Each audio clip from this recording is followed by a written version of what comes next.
Once upon a time, there was a young lad, 16 years old, who was suffering through a kind of tuberculosis which had some negative consequences on his left leg.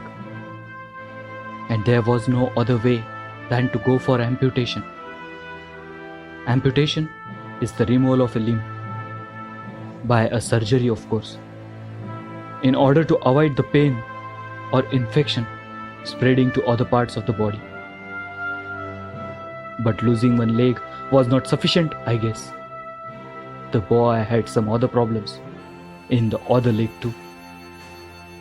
While seeking its treatments, doctors told him that his other leg would also have to go through the same process of amputation.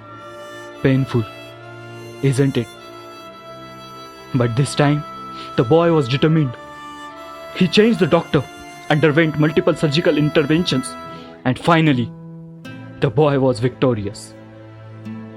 This incident moved the boy so much that he wrote verses that came to be known as INVICTUS, a Greek word meaning unconquerable. This poem has inspired the generations to come. The poem has inspired a nation. It has inspired people to fight the wars and to bring revolutions. It was the poem, the favorite poem of the South African anti-apartheid revolutionary political leader and philanthropist who served as the president of South Africa, the great Nelson Mandela. The boy who had to undergo all this trauma at a very young age, the poet of this poem, is no other than William Ernest Henley, an influential English poet of the Victorian era.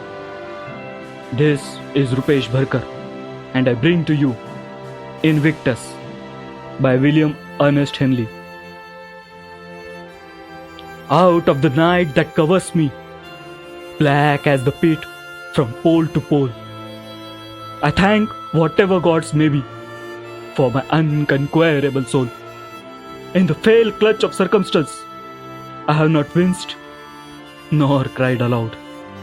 Under the bludgeonings of chance, my head is bloody but unbowed.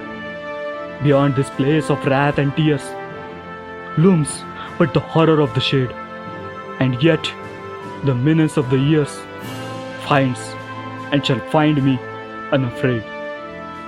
It matters not how straight the gate, how charged with punishments the scroll. I am the master of my fate. I am the captain of my soul. Thank you.